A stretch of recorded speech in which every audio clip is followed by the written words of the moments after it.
जय श्री कृष्ण। आप सभी को खष्टीला एकादशी व्रत की बहुत बहुत शुभकामनाएं। आइए व्रत कथा आरंभ करते। ओम श्री गणेशाय नमः। बहुत पुरानी कथा है। पौराणिक कथा के अनुसार प्राचीन काल में एक ब्राह्मणी स्त्री रहती थी। वो नित्य कर्म से पूजा पाठ तो किया करती थी। सुबह ब्रह्म मुहूर्त में उठ जाती, आंगन को लीपती, फिर स्नान करके पूजा पाठ करती। लेकिन उसने जीवन में दान पुण्य नहीं किया, कभी किसी को कुछ दान नहीं दिया करती। पूजा पाठ सब किया करती लेकिन दान नहीं देती। दोनों समय अपने घर में दीपक जलाती थी। ब्राह्मणी स्त्री की निष्ठा और पूजा और व्रत देखकर जगत के पालनहार भगवान विष्णु बहुत प्रसन्न थे, क्योंकि वो व्रत भी लगातार किया करती और पूजा पाठ भी किया करती, लेकिन दान पुण्य नहीं भविष्य में किया उसने कभी।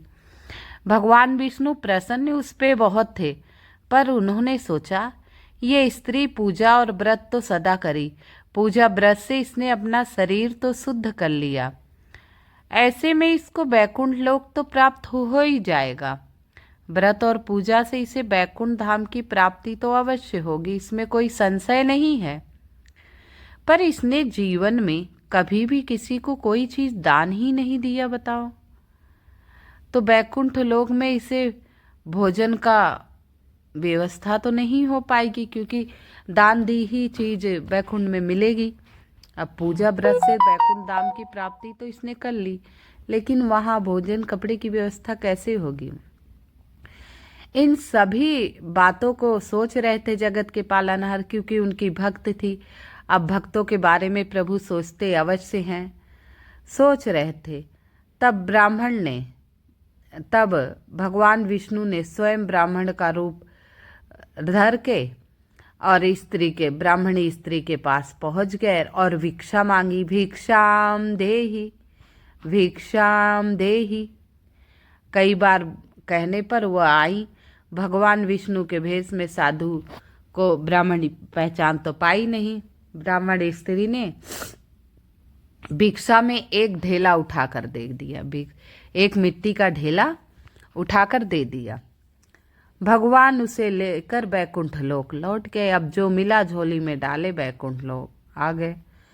कुछ समय पश्चात उस ब्राह्मण स्त्री का देहांत हो गया और वो मरणों उपरांत बैकुंठ धाम तो पहुंच गई, क्योंकि नियम उसका बहुत तगड़ा था। व्रत पूजा पाठ निष्ठा से किया करती, प्रभु के नाम का जाप किया करती, लेकिन दान नहीं दिया। और दान जब ब्राह्मण के रूप में भगवान उसका उद्धार करने आए कि काथ मुट्ठी अनाज दान दे देगी, तीसों बैकुंठ धाम में भी भोजन मिलेगा। लेकिन अब भगवान के सोचे विपरीत हो गया। वो मिट्टी का ढेला प्रभु को उठाकर दे दिया। प्रभु क्या करते, वो मिट्टी का ढेला लेकर बैकुंठ धाम पहुंच गए। जब वो मरणों उपरांत बैकुंठ धाम पहुंची, तब उस ब्राह्मण स्त्री को भिक्षा में मिट्टी देने की वजह से बैकुंठ लोक में एक महल प्राप्त हुआ। भाई मिट्टी से महल बनता है, महल प्राप्त हुआ। लेकिन महल आलीशान था, लेकिन उसमें अन्न का एक दाना भी नहीं था। अन्न का एक दाना भी नहीं था। ये सब देख भगवान विष्णु के पास गई, बोली हे प्रभु, मैंने जीवन में सदैव पूजा और व्रत किया, लेकिन मेरे घर में तो कुछ है ही ना। घर लेकर क्या करूंगी, इस आलीशान घर में मैं क्या करूंगी।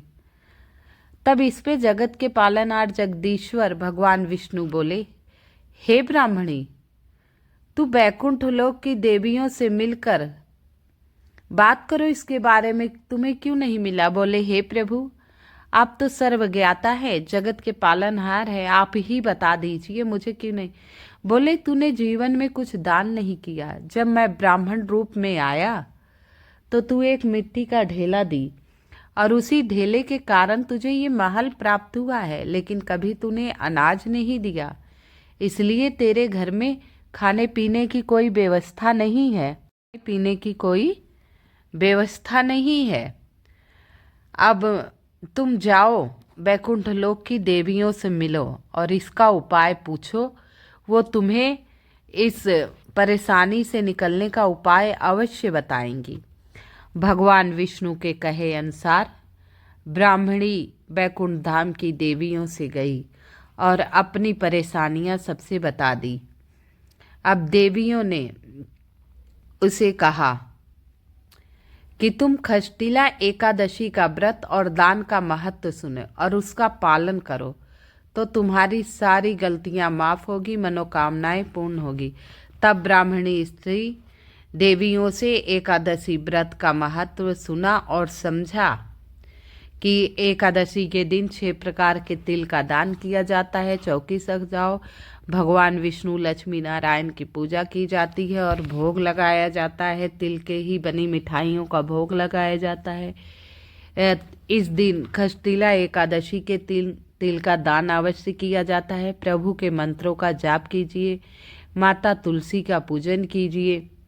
इस प्रकार देवियों ने सारा महत्व उनको बता दिया ब्राह्मणी को कि अगर तुम खष्टिला एकादशी का व्रत करोगी तो तुम्हारा घर अन्य धन से भरपूर रहेगा, वैकुंठ धाम में भी तुम्हें किसी प्रकार की कमी नहीं होगी, मोक्ष की प्राप्ति होगी। तुम्हें खष्टिला एकादशी का व्रत अवश्य करना है। इस प्रकार उन्होंने सारी विधि विधान सुनी। ब्राह्मणी स्त्री ने सुनने के बाद समझा और इस बार व्रत करने के साथ ही उसने तिल का भी दान किया। व्रत नियम से किया और जिस प्रकार बताया गया था कि 6 प्रकार के तिल उपयोग में लेने, उस प्रकार ब्राह्मणी ने उपयोग में लिया। तभी से कहते हैं खष्टिला एकादशी के दिन व्रत में तिल का दान अवश्य किया जाता है। जो व्रत करे या ना करे, तिल का दान अवश्य करे या ना करे, तिल का दान अवश्य करे। तो आप सभी लोगों को एक बार पुनः एकादशी की बहुत बहुत शुभकामनाएं। और वो एकादशी पर उपाय करिएगा और तिल डालकर स्नान कर लीजिएगा। तिल की मिठाइयों का भोग प्रभु को लगा दीजिएगा। मात्र 6 प्रकार का उपयोग मैंने पिछली वीडियो में बताया है तिल का। ऐसे करने से आपको पूरे व्रत का फल मिलेगा और जगत के पालनहार भगवान विष्णु की कृपा बनी रहेगी। आशा करती हूँ आप सभी को मेरी कथा पसंद आई हो। तो मेरी कथा पसंद आई हो तो कृपया मेरी वीडियो को लाइक एवं सब्सक्राइब अवश्य कर दीजिएगा। कमेंट में जय श्री लक्ष्मी नारायण लिख दीजिएगा। एकादशी के दिन तुलसी माता का पूजन अवश्य किया कीजिए, क्योंकि हरि बल्लभा है, विष्णु प्रिया है। माता तुलसी के सामने जो भी मनोकामना आप कहेंगे तो भगवान विष्णु उसे शीघ्रता से पूर्ण करते हैं। कहते माता तुलसी के सामने जो मनोकामना कही जाती है, जगत के पालनहार जगदीश्वर उसे अति शीघ्र पूर्ण करते हैं। आइए भगवान विष्णु के कुछ नामों का जप कर लीजिए। ओम केशवाय नमः, ओम वासुदेवाय नमः, ओम कृष्णाय नमः, ओम नमो भगवते वासुदेवाय नमो नमः। आप सभी पर प्रभु लक्ष्मी नारायण की कृपा सदा बनी रहे। जय श्री कृष्ण।